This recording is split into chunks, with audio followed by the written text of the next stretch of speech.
So welcome back for part two. In part one, we've talked about preparation. So we talked about how to select a question and to highlight an important keyword in there. We looked at the planning phase, and hopefully I mainly installed the idea of the what, the how, and the why in your brains because it's super, super important. So please, please, please remember that one. We looked at how to construct thesis statements for literary essays and also topic sentences, and how the topic sentences combine a what and a why. Now it's time to start writing. So let's zoom in on that. There we go. So we're writing in a particular order, and to be fair, this is what you also did for your argumentative essay, if you were wise anyway. First write your body paragraphs, then a conclusion, and then the introduction. Because the body paragraphs, those are the ones that are going to carry your essay, right? The conclusion should just be to help you focus on, okay, what did I actually say in the body paragraphs? And then the introduction, well, it's just to get people hooked on your reading and introduce the thesis statement. And it's always wise to end with your thesis statement.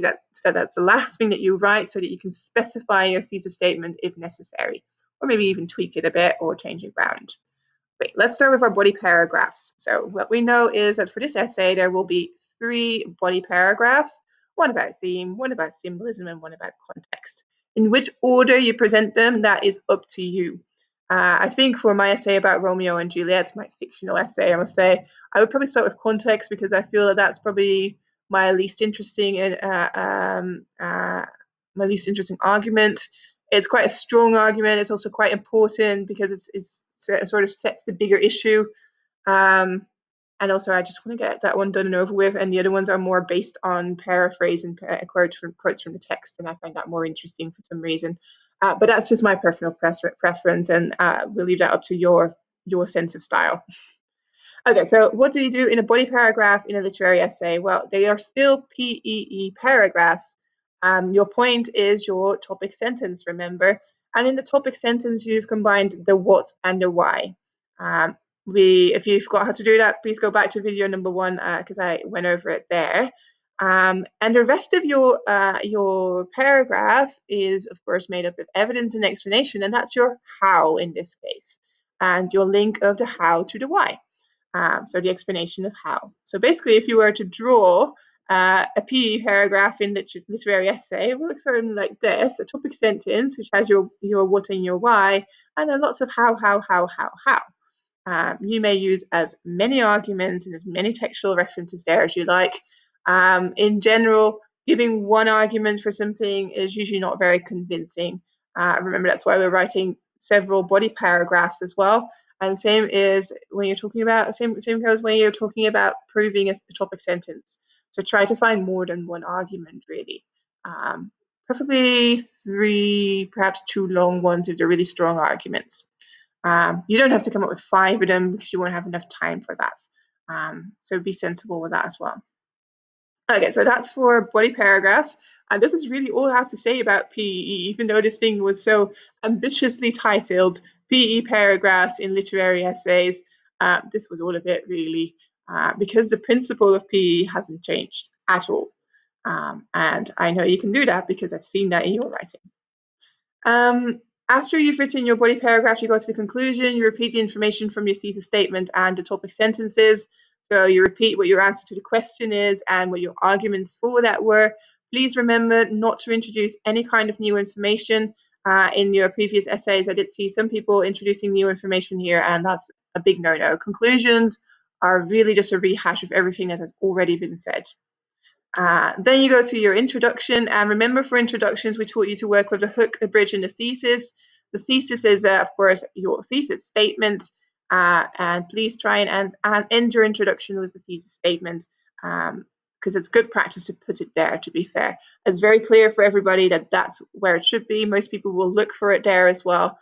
So you're really helping your reader by doing that. And the hook and the bridge are there to fancy it up a little bit, to smarten the thing up. Okay, so that was your writing phase. Now all that is left is your rewriting phase. It's really short to explain for me. I didn't even do extra bubbles, as you can see. It's just a little checklist. So you've written your essay, you reread the essay, and now you read it from introduction to conclusion. So you'll read it like I will read it.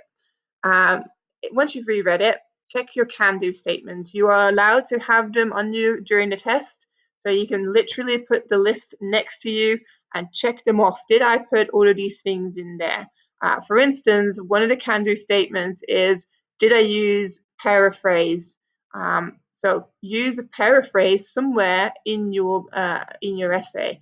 Last time, one of the can-do statements was, can I use a quotation? And people hadn't quoted. Not very clever, I must say. So check your can-do statements and check whether it's actually really there. When you've done that, do one final edit, and in this case, focus on what you know are your pitfalls. All of us have our pet peeves in grammar. For me personally, it's prepositions. I'm terrible with prepositions. And also, what I always have to check for is whether I didn't use any contractions or the word I, because they slip in there so easily. And remember what my trick was for finding contractions, and contractions were words like isn't and can't. Remember, things we're not allowed to use in formal writing. Is in Word, I'll press Control Find, Control F, and then I'll type in the apostrophe, and then check where I've used apostrophes in my essay. The only type of apostrophe that's allowed to be in there is the genitive construction, so John's book, and perhaps maybe if you've used them for quotations. So any other apostrophe I'll then delete. And that works for loads of things. So if you know that your pitfall is a certain type of word or a certain spelling of a certain word, then check that way. It'll be the fast way. Okay, once you've done your final editing, you've checked for your pitfalls, it's time to hand it in, wrap it up, put a bow around it, and that's it. Same as for this video, I'm pretty much pooped out about this. So I'm going to head over to the end screen. Yes, we have an end screen on this channel. There you go. Isn't that cute with a bunny?